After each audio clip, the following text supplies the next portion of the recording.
Hello दोस्तों, आज हम लोग क्वेश्चन नंबर 993 से आगे बढ़ेंगे। जो ये रेलवे का प्रीवियस पेपर चल रहा है, फिजिक्स टॉपिक का सारे प्रीवियस पेपर हम लोग कर रहे हैं। इससे पहले आप हमारे चैनल मोदी क्लासेस टीच को लाइक, सब्सक्राइब और अगर अच्छी लगे तो अपने दोस्तों को भी शेयर कर दो। चलिए आगे हम क्वेश्चन पे बातें करते हैं। बांध में संग्रहित पानी में कौन सा ऊर्जा होती है? पहला दिया है स्थितिज ऊर्जा, दूसरा है विद्युत ऊर्जा, तीसरा है गतिज ऊर्जा, चौथा है गुरुत्वाकर्षण ऊर्जा। तो हम लोग को पता है जहाँ पे डैम बनाया जाता है वहाँ पर पानी को स्टोर किया जाता है, तो पानी वहाँ अस्थायी रूप से रहता है। इसका मतलब पानी में पानी नहीं रहा है, बह नहीं रहा है। कोई नदी समय क्या तक पानी बहते रहता है। तो यहाँ की डैम की बात कर रहा है, बांध की बात कर रहा है, इसका मतलब वहाँ पर पानी क्या है, स्थिर है। तो आप बोल सकते हैं यहाँ पर स्थितिज ऊर्जा होगा। ये आपका आरआरबी ग्रुप डी 26/9/2022 2018 का मॉर्निंग शिफ्ट का सवाल पूछा गया था। आगे क्वेश्चन 994, 1 किलोवाट बराबर डैश जूल होगा। तो आप यहाँ पे थोड़ा सा ध्यान रखना है कि यहाँ पे देखिए होता क्या है। इससे अगर हम बोल देंगे एक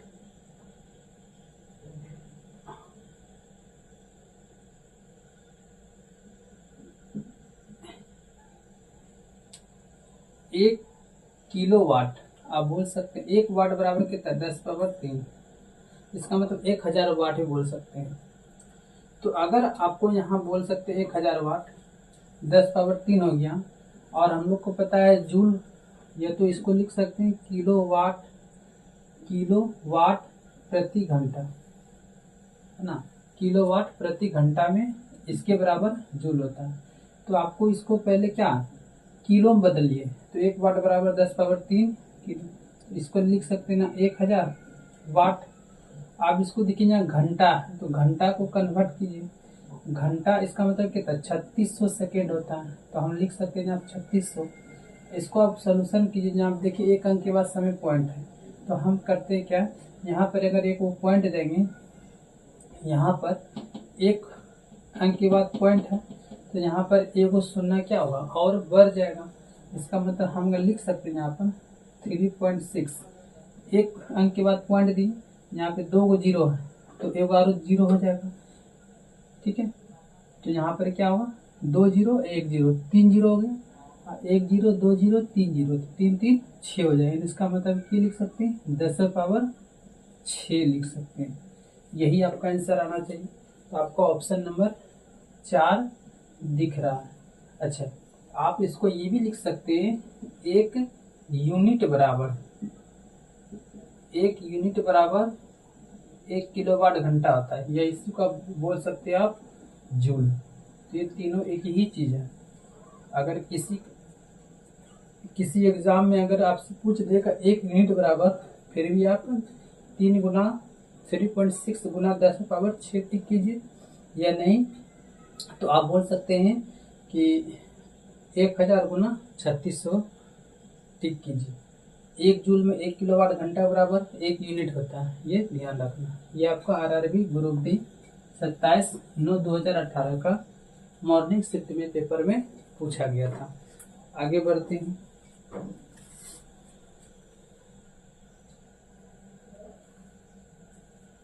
यहाँ पे देखिएगा मिसप्रिंट हुआ, एक यहाँ पे किलो वाट लिखा है। 1 किलो वाट में होता है 1000।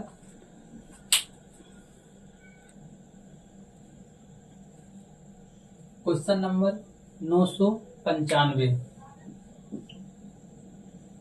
यदि किसी वस्तु पर लागू एक स्थिर बल की दिशा में वस्तु द्वारा हस्तांतरित बल और दूरी के परिमाण के रूप में दर्शाया जाता है। तो इससे क्या कहते हैं? तो पहले आप यहाँ देख लीजिए क्या क्या बोलना कि किसी वस्तु पर लागू एक स्थिर बल, यानी कि एक बल होना चाहिए। अब बल की दिशा में वस्तु द्वारा स्थानांतरित बल और दूरी के परिमाण को, इसका मतलब क्या है?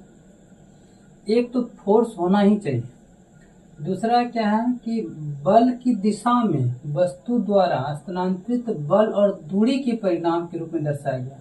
इसका मतलब एस, तो आपको पता है W बराबर एफ एस कॉस थीटा आता है, होता ही नहीं होता? तो अब यहाँ पे तो आपको मालूम चल गया, एक बल हो गया और बल के द्वारा जो स्थानांतरित उसी दिशा में जो दूरी होगा उसको हम लोग क्या कहेंगे? विस्थापन। तो आप यहाँ पे बोल सकते हैं कि W बराबर क्या हो गया? कार्य, वर्क, और F बराबर क्या हो गया? बल हो गया, फोर्स, और S बराबर क्या हो गया? विस्थापन। विस्थापन को ये हम लोग जानते हैं ना, विस्थापन एक प्रकार का दूरी है, डिस्प्लेसमेंट जिसको हम लोग कर सकते हैं।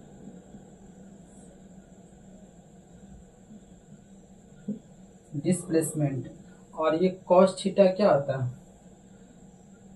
बल और विस्थापन के बीच का जो एंगल होता है उसी को हम लोग क्या कहते हैं? थीटा, यानी उसको हम लोग कॉस थीटा से दर्शाते हैं। यहीं पर अगर थीटा का मान 0 हो जाता है, सॉरी 90 डिग्री हो जाता है, अगर थीटा का मान कितना हो? 90 डिग्री हो, ये किया गया कार्य क्या होता है? 0। क्यों? क्योंकि cos 90 का वैल्यू जो होता है, cos 90 का वैल्यू कितना होता है? 0। इसीलिए किया गया काम क्या हो जाएगा? यहाँ से 0 हो जाएगा। दूसरा अगर हम बात करें इसमें, तो इसका ऑप्शन क्या टिक कर लीजिएगा? ए नंबर टिक हो जाएगा। फिलहाल ये देखिए आपका RRB ग्रुप डी 27/9/2018 का इवनिंग शिफ्ट का सवाल पूछा गया था। अगर हम बात करें आवेग का, आवेग का सही मात्रक क्या होता है? इसको बोल सकते हैं अपन न्यूटन सेकेंड होता है आवेश का सही मात्रक। त्वरण का तो सभी को पता है कि ऐसा ही मात्रक इसका क्या होता है? मीटर पर सेकेंड स्क्वायर। गतिरोध क्या होता है भाई? गतिरोध के बारे में अगर हम समझेंगे पॉइंट, तो आप बोल सकते हैं गति में रोध। इसका मतलब क्या? त्वरण जो हो रहा ऋणात्मक त्वरण, आप इसको बोल सकते हैं गतिरोध को ऋणात्मक त्वरण के रूप में इसको जानते हैं लोग, है ना? ऋणात्मक त्वरण,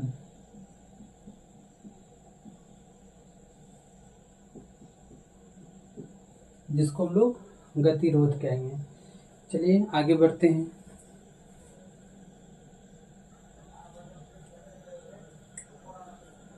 क्वेश्चन नंबर 996। डैश ऊर्जा में 2 प्रकार की ऊर्जा होती है। कौन सा ऊर्जा में आपको 2 प्रकार की ऊर्जा होगी? ठीक है, तो हम बता सकते हैं यहाँ पे यांत्रिक ऊर्जा में 2 प्रकार की ऊर्जा होती है। अब कौन कौन से भाई? पहला हो जाएगा, आप इसको बोल सकते हैं गतिज ऊर्जा। गतिज ऊर्जा, इसका आप फॉर्मूला भी जानते हैं। गतिज ऊर्जा यानी कि काइनेटिक एनर्जी बराबर हाफ mv²। m क्या हो गया यहाँ पे? द्रव्यमान हो गया, और v क्या हो गया? वेग हो गया, यानी कि वस्तु की कितना उसका वेग है। दूसरी अगर बात करेंगे तो आप बोल सकते हैं संभावित ऊर्जा। संभावित ऊर्जा, यह पॉइंट थोड़ा सा ध्यान रखिए, क्योंकि इसमें 2 प्रकार से ऊर्जा यांत्रिक में ही होती है। ठीक है, विद्युत में होता है नहीं, रासायनिक में नहीं है। ध्वनि तो खुद ही एक प्रकार से तरंग के रूप में कार्य करता है ध्वनि। तो आप बोल सकते हैं कि इसमें यांत्रिक ही आपका क्या है? यांत्रिक में 2 प्रकार के, एक गतिज ऊर्जा, एक संभावित ऊर्जा। ये आपका RRB ग्रुप डी 1/10/2018 का मॉर्निंग शिफ्ट में पूछा गया। आगे बढ़ते हैं।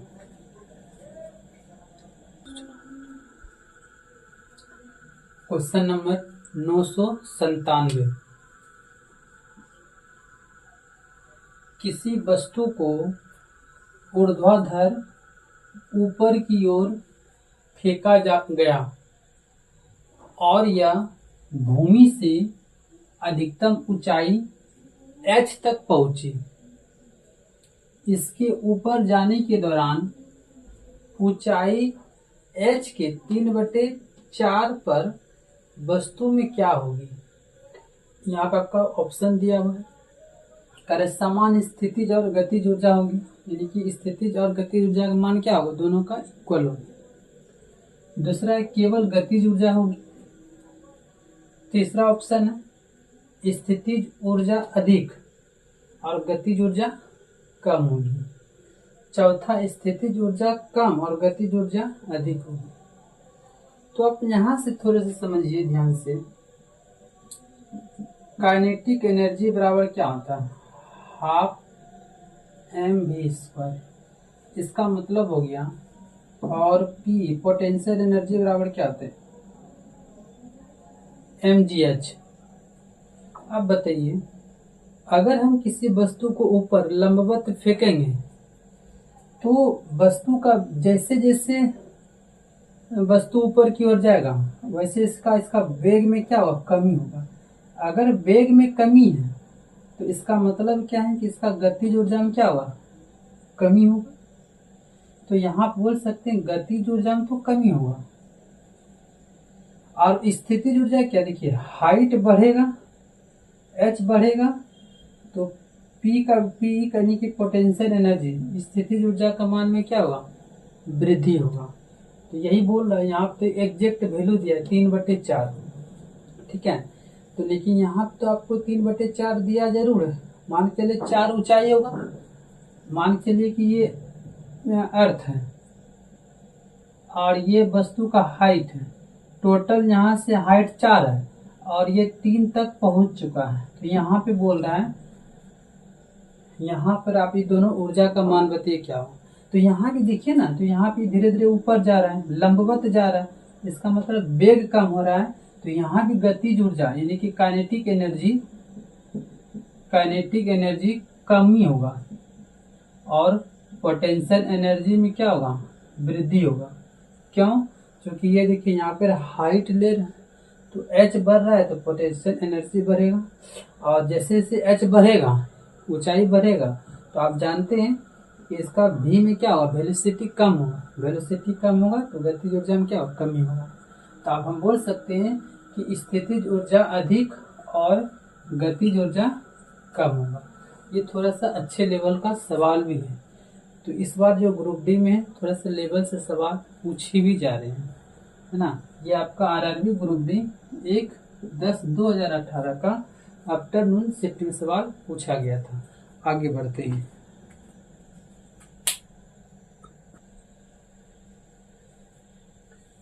क्वेश्चन नंबर 997 998 होगा। एक कार चलते समय विपरीत दिशा में बहने वाली हवा का सामना कर रही है। कार पर हवा द्वारा किया गया कार्य क्या होगा, है ना। तो आप यहाँ पे पहले समझना ध्यान से। देखिए, अगर हम बात करेंगे वर्क यानी कि कार्य का,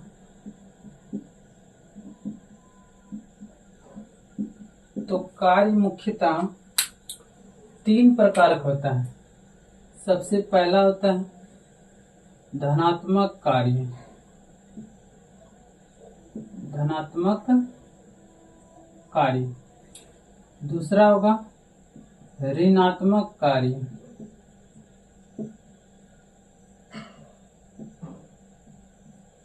तीसरा होता है शून्य कार्य।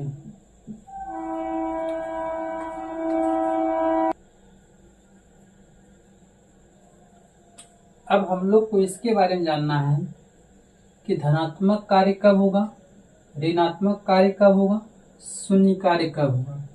अगर हम बात कर ले धनात्मक कार्य कब होगा इसके बारे में, तो बोल सकते हैं बल द्वारा विस्थापन की दिशा में जब कोई काम होगा। इसका मतलब बल विस्थापन की दिशा में होना चाहिए। बल द्वारा किया गया कार्य विस्थापन की दिशा में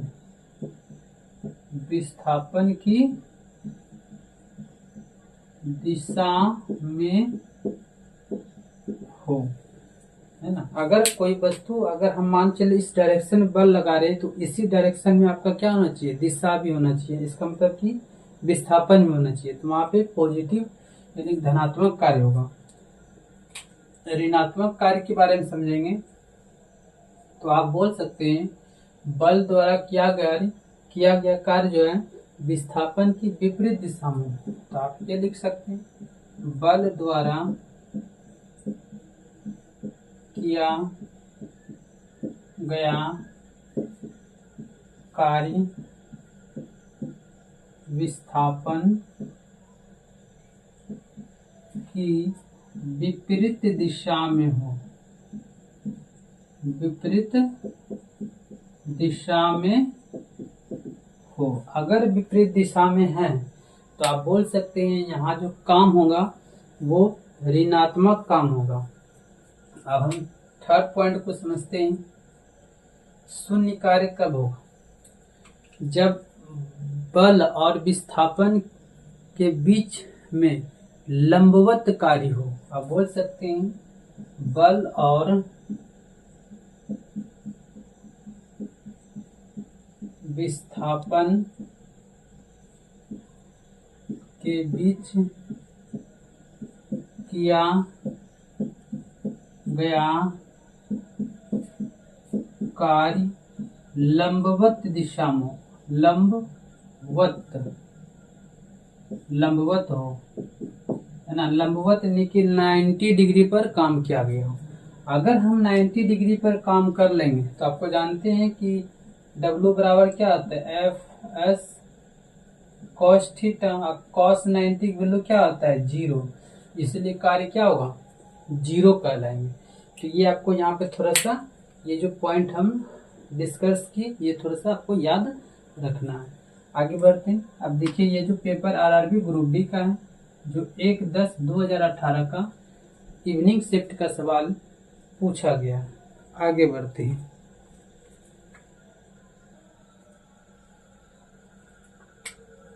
क्वेश्चन नंबर 999,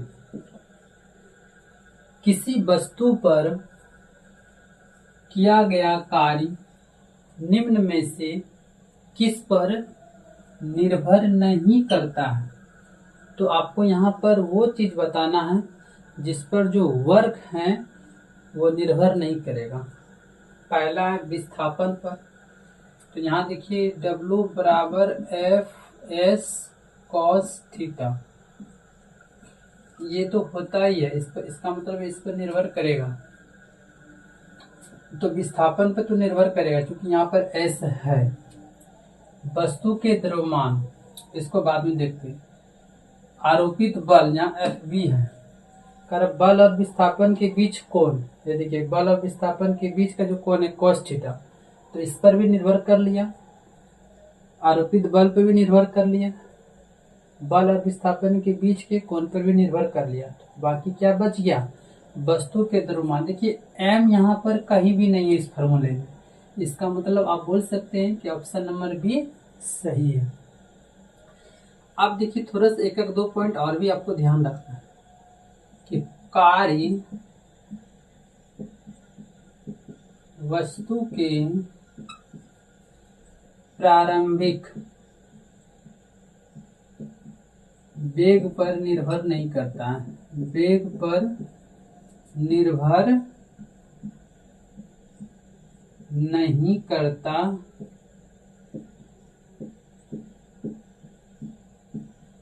है। दूसरा अगर हम बात करें, कार्य एक अदिश राशि है। अदिश राशि है। अच्छा, इसका ऐसा ही मतलब क्या होता है? कार्य का एसआई मात्रक जूल होता है। आपको ये पॉइंट भी थोड़ा सा ध्यान रखना है कि कभी भी एग्जाम में पूछ सकते हैं। फिलहाल आपका ये पेपर आरआरबी ग्रुप डी 3/10/2018 का इवनिंग शिफ्ट में पूछा गया था। आगे बढ़ते हैं।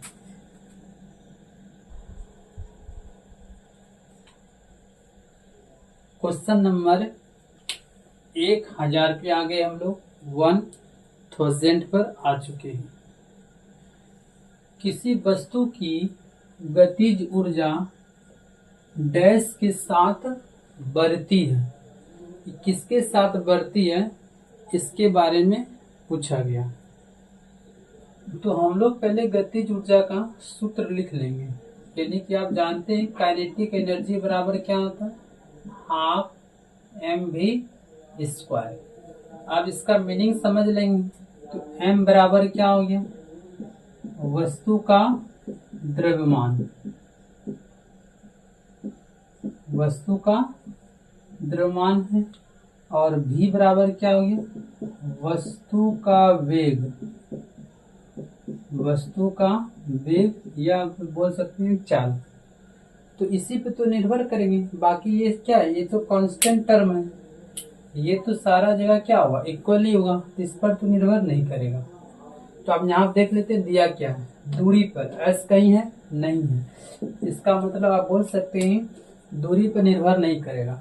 वेग है? बिल्कुल है। भी आपको वेग इस पर निर्भर करेगा। विस्थापन एस है? नहीं है। ऊंचाई यानी कि एच होना चाहिए? नहीं है। तो आप बोल सकते हैं कि ऑप्शन नंबर आपको बी टिक करना है। 2-4 पॉइंट और इसमें थोड़ा सा ध्यान रखिए गतिज ऊर्जा के बारे में। पहला पॉइंट यह है कि गतिज ऊर्जा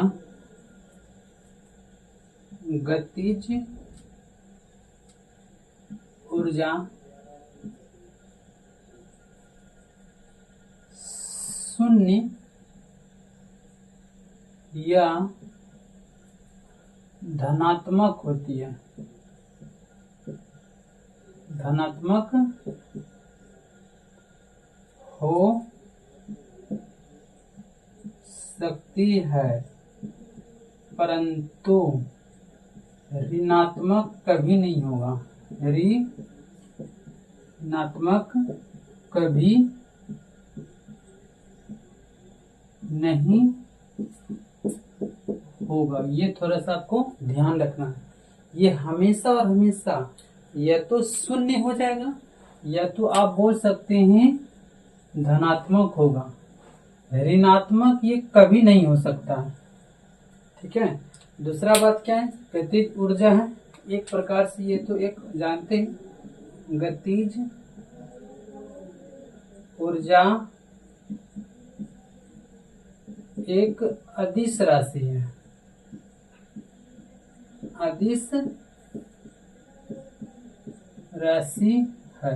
चूंकि संपूर्ण ऊर्जा अदिश राशि है तो इसका तो गतिज ऊर्जा भी एक ऊर्जा के ही प्रकार है। तो ये भी क्या होगा? एक अदिश राशि होगा।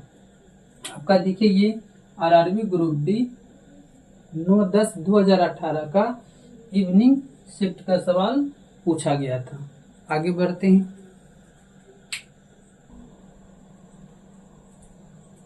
क्वेश्चन नंबर 1001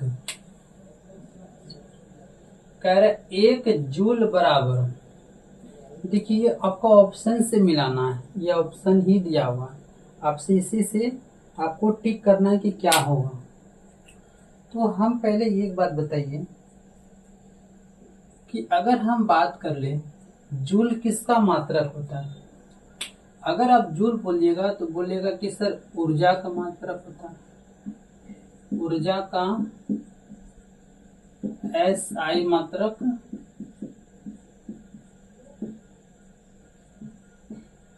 जूल होता है। अब देखिए यहां से कितना इजी हो जाएगा सवाल को डील करना।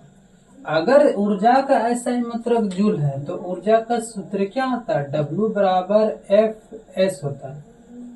ठीक है, अगर थीटा मतलब कि विस्थापन होगा, अगर हम थीटा की जरूरत होगा कॉस थीटा का तो वो भी लगाएंगे, लेकिन आपको पता है कि W बराबर अगर FS होता है, हालांकि कॉस थीटा भी होता है, अगर पूरा फॉर्मूला लिखना चाहेंगे तो FS कॉस थीटा, ये तो एंगल बताता है, इसीलिए हम इस भाग को नहीं लिखे। अब बताइए F किसको डिनोट करता है? बल को। और S किसको डिनोट करता है? विस्थापन को। अगर ये डिनोट करता है तो अब बताइए F यानी कि बल का ऐसा मात्रक क्या आता है? न्यूटन। और विस्थापन का मात्रक क्या होता है? विस्थापन का आप बोल सकते हैं मीटर, यानी कि दूरी। तो आप बताइए सीधा सीधा अगर हम लिख सकते हैं W बराबर न्यूटन मीटर। तो कौन सा ऑप्शन आपको सेटिस्फाई कर रहा है? आप दोनों में एक एक है तो आप यहाँ पे 1 न्यूटन गुना 1 मीटर लगा सकते हैं, कोई फर्क नहीं है। तो आप बोल सकते हैं कि सर ऑप्शन नंबर आपका बी बिल्कुल सही हो जाएगा। ये आपका RRB ग्रुप डी 9/10/2018 का इवनिंग शिफ्ट में सवाल पूछा गया था और अच्छे लेवल से भी सवाल थे, यूनिक सवाल था कटी को। आगे बढ़ती है।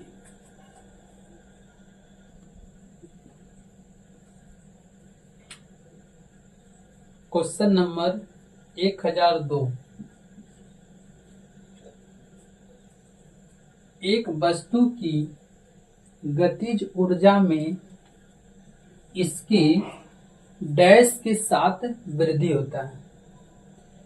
तो आप पहले यहाँ पर गतिज ऊर्जा, ये प्रश्न तो हम लोग किए भी हैं। गतिज ऊर्जा का आप सूत्र लिख लीजिए। काइनेटिक एनर्जी बराबर क्या होता है? काइनेटिक एनर्जी बराबर होता है 12 mv², है ना। आप देखिए यहाँ पर क्या m है, m क्या हो गया? द्रव्यमान हो गया, और v क्या हो गया? वेग हो गया। तो यही दोनों के कारण वृद्धि होगा। यहाँ पर वेग दिया हुआ है तो आप ऑप्शन नंबर 1 टिक कीजिए। अगर आप वेग में वृद्धि करेंगे तो इसका गतिज ऊर्जा में भी क्या होगा? अगर हम v में वृद्धि करें तो काइनेटिक एनर्जी में भी क्या होगा? वृद्धि होगा, क्योंकि ये दोनों आपस में क्या है? समानुपाती। मास में भी वृद्धि करेंगे तो भी काइनेटिक एनर्जी में वृद्धि होगा, लेकिन यहाँ पर कहीं पर भी मास है ही नहीं, सिर्फ v दिया यानी वेग दिया, तो वेग में वृद्धि कर लेंगे, इसमें अपने आप क्या होगा? वृद्धि होगा। आपका ये सवाल देखिए RRB ग्रुप डी 10/10/2018 का मॉर्निंग शिफ्ट में पूछा गया था। आगे बढ़ते हैं।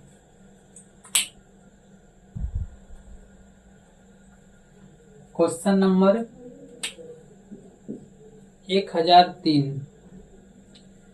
यदि कोई डैश नहीं होता है तो किया गया कार्य शून्य होता है। ये आपको बोल दिया गया है, तो यहाँ पर क्या नहीं हुआ? सीधी सीधी बात बोलिए आप। यहाँ पे क्या दिया गया? कार्य के बारे में जिक्र किया गया। अब कार्य आपका क्या होना चाहिए? शून्य होना चाहिए। क्या नहीं होगा तो शून्य होगा। तो आप जानते हैं कि W बराबर FS cos थीटा। इस सब में अगर कोई भी नहीं होगा, ये तो बल ना हो, अगर बल भी नहीं होगा, क्योंकि F बराबर क्या होता है? बल होगा, और S बराबर क्या होगा? विस्थापन होगा, और cos थीटा बराबर क्या हो गया? बल और विस्थापन के बीच का कोण। बल और विस्थापन के बीच का कोण, जिसको हम लोग थीटा भी कहते हैं, तो ये तीनों में से अगर कोई भी नहीं होगा तो किया गया कार्य शून्य हो जाएगा। पहला दिया है शक्ति, शक्ति से कोई मतलब नहीं। दूसरा है गति, स्पीड है यहाँ पे नहीं है, पानी खत्म। संवेग, संवेग होता है P बराबर m इंटू वी, तो क्या यहाँ P है? नहीं है। विस्थापन यानी कि S होता है, S है यहाँ पे तो बिल्कुल है।